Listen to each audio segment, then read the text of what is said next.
The Blue Zones, Lessons for Living Longer from the People Who've Lived the Longest, by Dan Buettner. Introduction. Imagine for a moment a young, ambitious executive in Tokyo.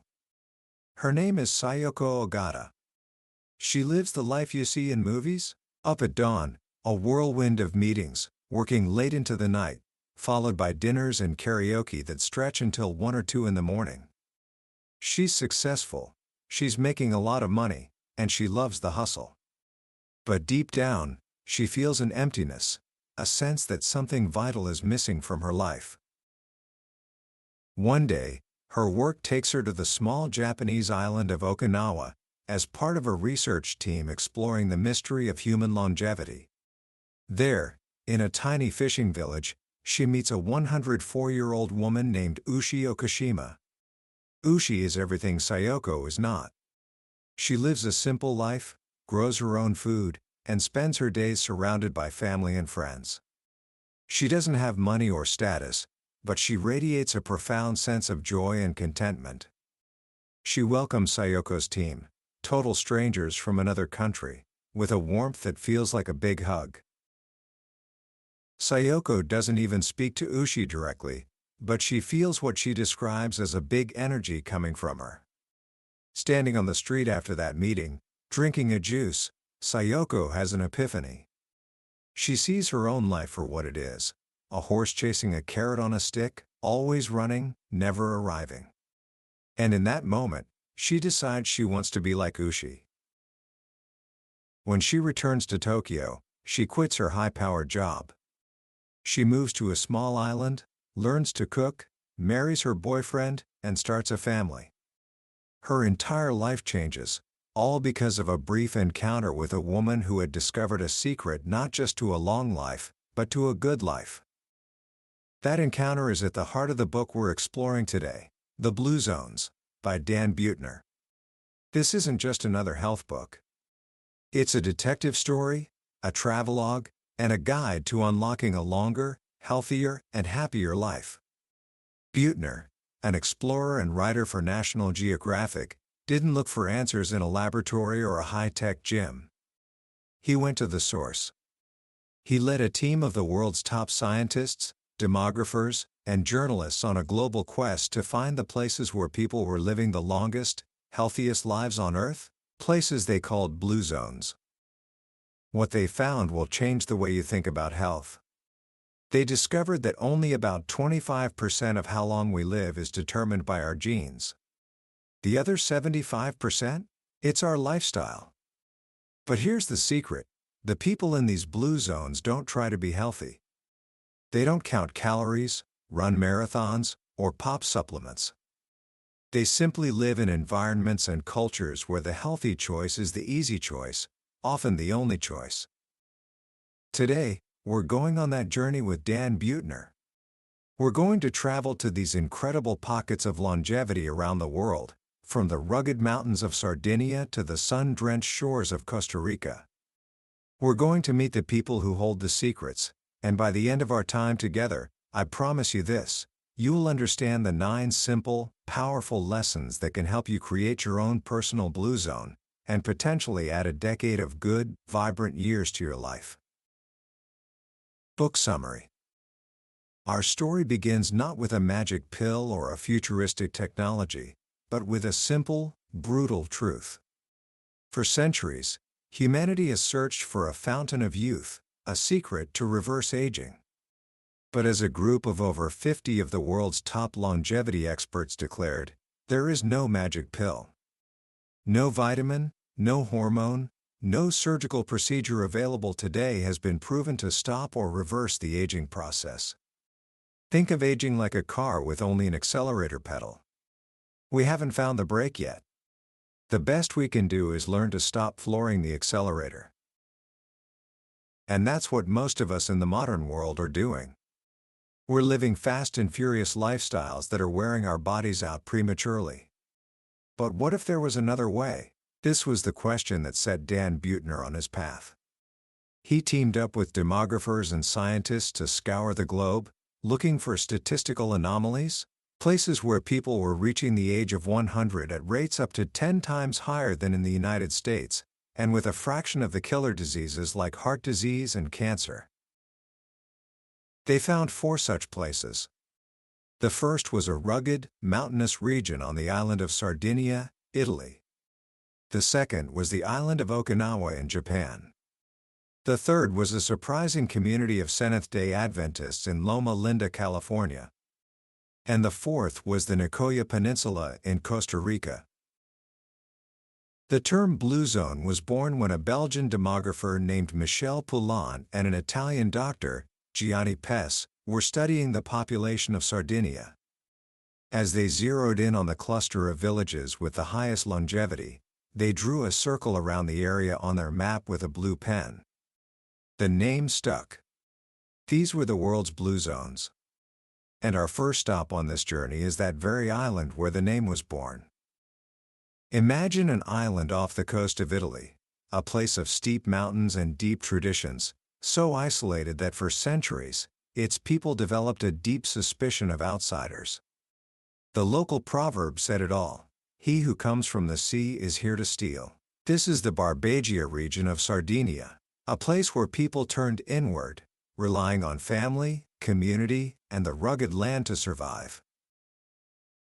What the researchers found here was astonishing. In most of the developed world, for every 1 man who lives to be 100, there are 4 women. But here in the Sardinian Blue Zone, the ratio was 1 to 1.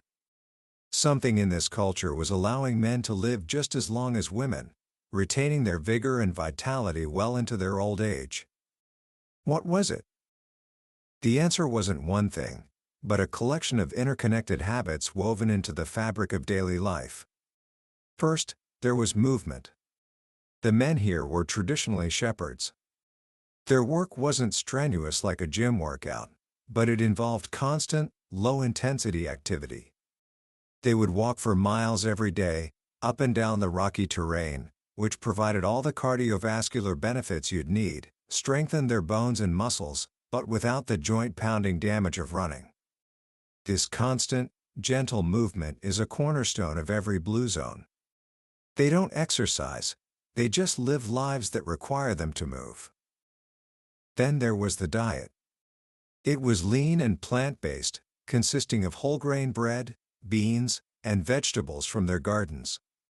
They ate pecorino cheese from grass-fed sheep, which is high in omega-3 fatty acids, and they drank a local red wine called Canonau. This wine, because of the way the grapes adapt to the harsh Sardinian sun, has 2 to 3 times the level of artery-scrubbing flavonoids as other red wines. Meat was a luxury, reserved for Sundays or special occasions. But perhaps the most powerful secret of Sardinia wasn't in their diet or their exercise, but in their culture. Family was everything. Elders weren't sent off to retirement homes, they were celebrated, living with their families and playing an active role in raising grandchildren. This gave the elders a profound sense of purpose and belonging, and studies show this drastically reduces rates of depression and stress. And the men, they had this unique, sardonic sense of humor. Every afternoon, they'd gather in the town square to laugh with, and at, each other. This daily ritual was a powerful stress shedder. They were able to diffuse tension with a joke, a trait that may have literally been saving their lives. This combination of natural movement, a plant-based diet, a deep reverence for family, and a built-in way to shed stress created a culture where men, against all odds, were living as long as women. Now, let's travel halfway across the globe, to another island, this one in the Pacific. For nearly 1,000 years, Okinawa, Japan, was known as the land of the immortals, and for good reason. Okinawans have one of the highest life expectancies in the world, suffering 1/5 the rate of heart disease, 1/4 the rate of breast and prostate cancer, and 1/3 the rate of dementia compared to Americans. Here again, we meet remarkable people like Kamada Nakazato, a 102-year-old woman who served as her village's spiritual priestess, or Noro. Every morning, she would wake at 6 a.m., make jasmine tea, and then walk to a sacred grove to pray for the health of her village. Her life, like so many others in Okinawa, was guided by a strong sense of purpose. They call it ikigai, which translates to the reason for which you wake up in the morning. This isn't some abstract philosophical concept. It's a concrete part of their identity. Kamada felt needed. The health of her village literally depended on her. This sense of purpose is a powerful buffer against the stresses of life. The Okinawan diet is another key. For much of their lives, the older generation got most of their calories from one humble food, the sweet potato. It was a hardy tuber that grew well in Okinawa's difficult soil and became their staple food. They ate it for breakfast, lunch, and dinner.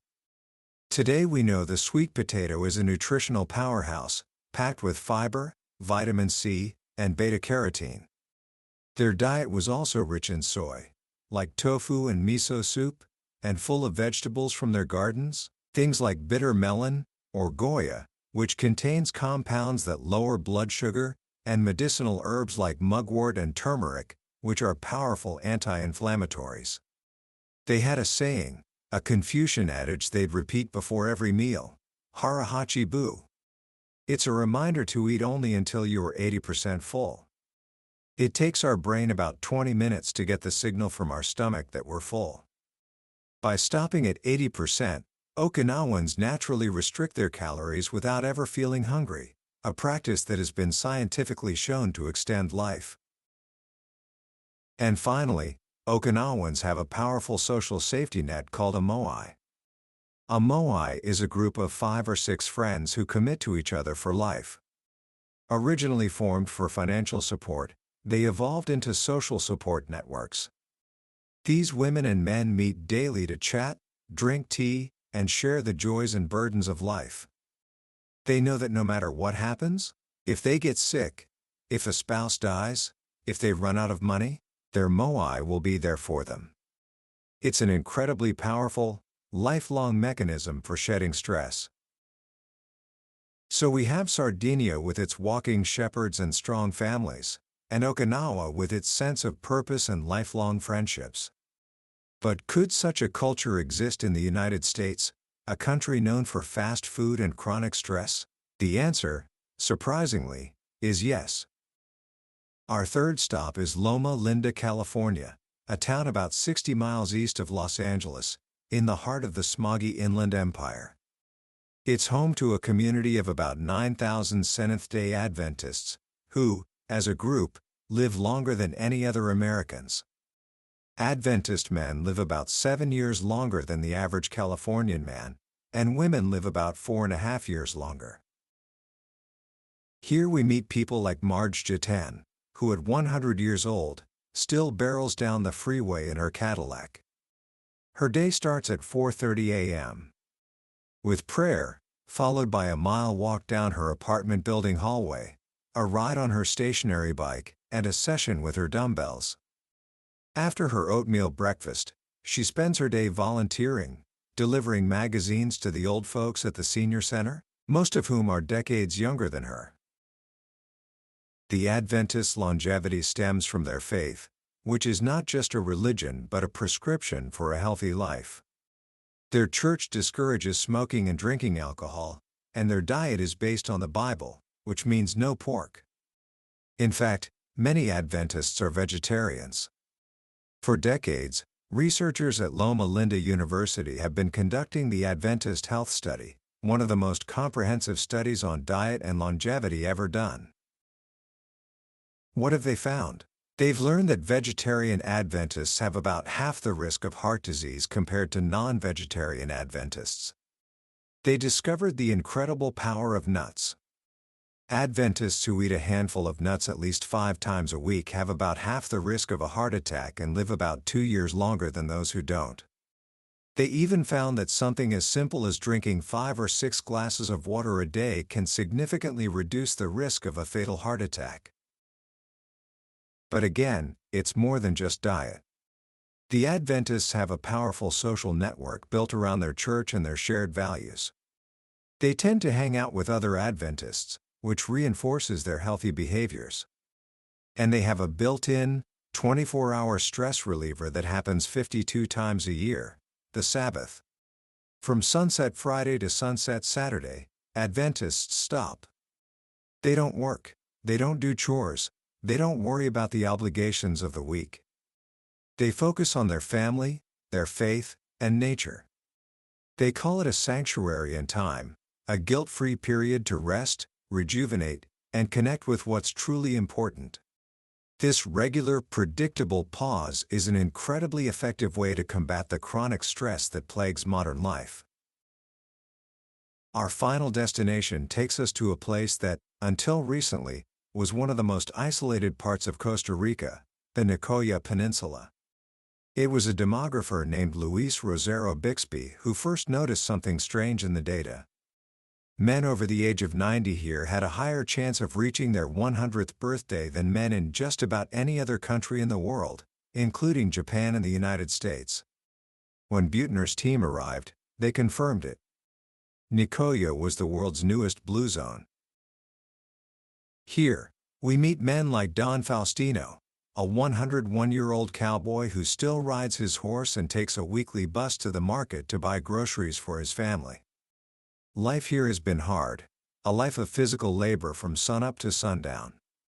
But that hard work has kept them strong.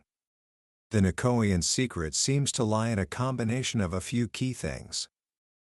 First, they have a plan de vida, a reason to live, much like the Okinawan Ikigai. It's a strong sense of purpose, often centered around family, that keeps them active and engaged.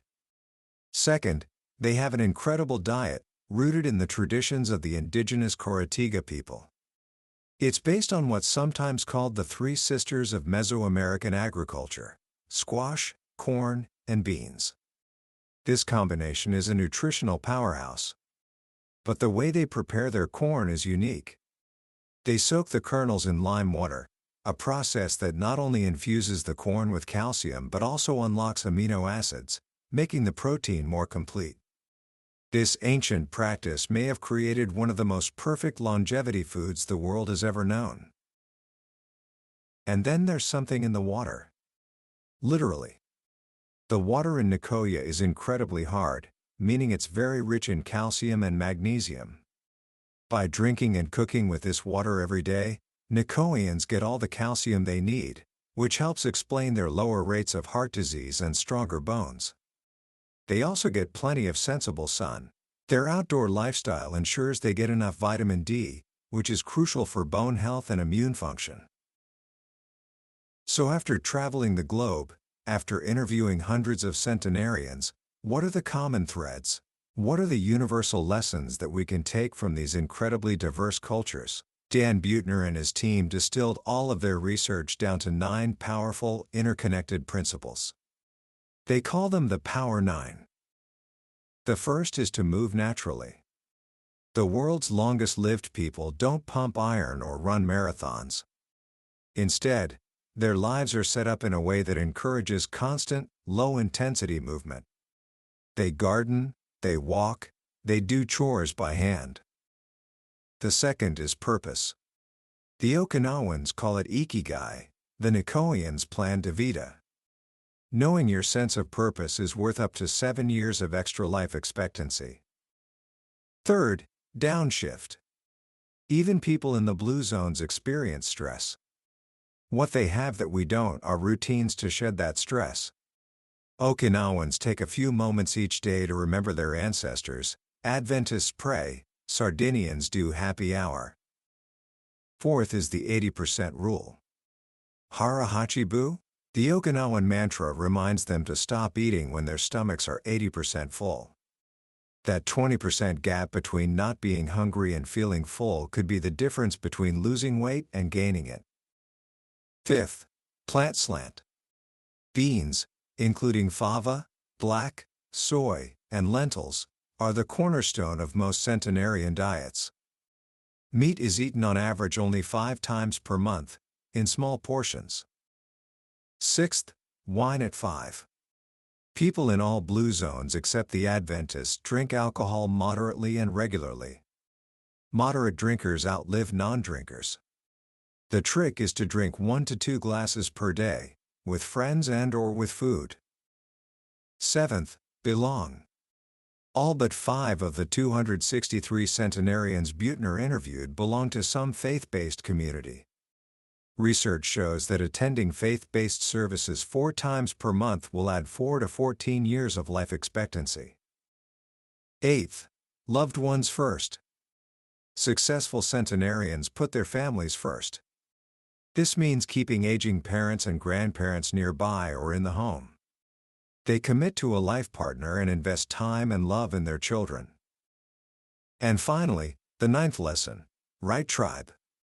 The world's longest-lived people chose, or were born into, social circles that supported healthy behaviors. Okinawans created moais. The Sardinians had their happy hours. Finding your right tribe, your group of friends who share your values and support your best self, may be the most powerful thing you can do for your longevity. These 9 lessons are not a checklist of to-dos. They are a web of interconnected habits that create a virtuous cycle. A sense of purpose gets you moving. Moving naturally helps you connect with friends.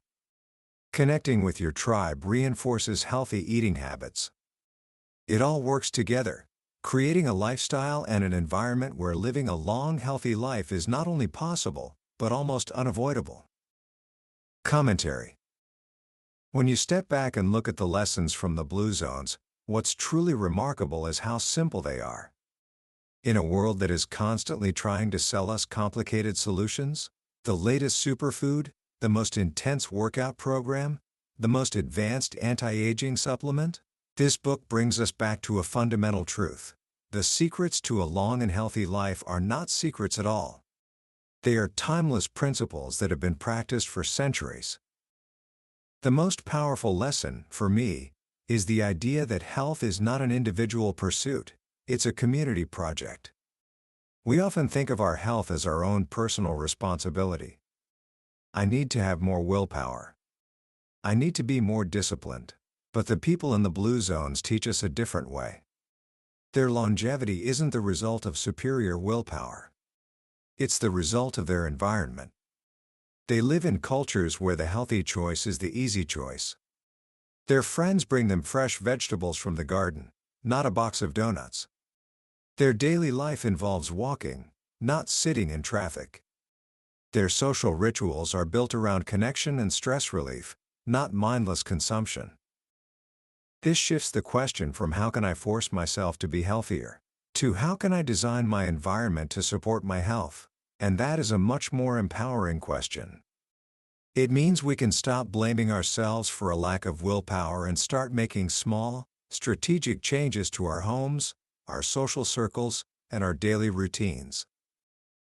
So, what can you do, starting today, to build your own personal Blue Zone? You don't have to move to Sardinia.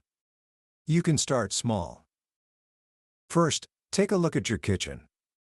The book talks about how Okinawans use smaller plates. Try it. Research shows you'll eat significantly less without even thinking about it. Put a fruit bowl on your counter where you can see it, and hide the junk food in a cabinet that's hard to reach.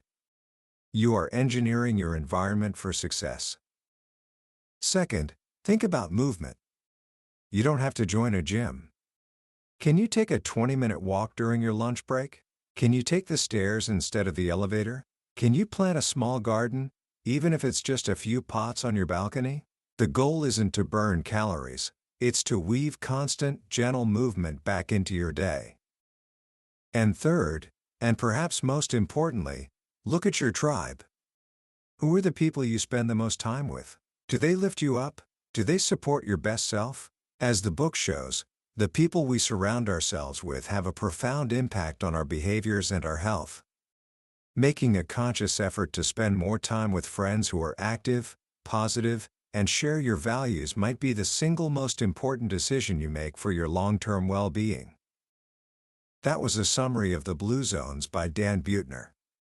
We've journeyed to the longest-lived corners of the world today, but let's be honest, a summary is like looking at a travel brochure. It gives you a glimpse of the destination, but it can never replace the experience of the journey itself.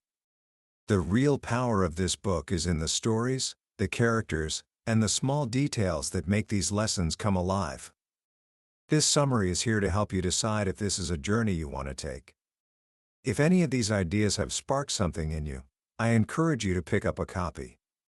Reading it isn't just about learning facts, it's an invitation to fundamentally rethink what a good, long life can be.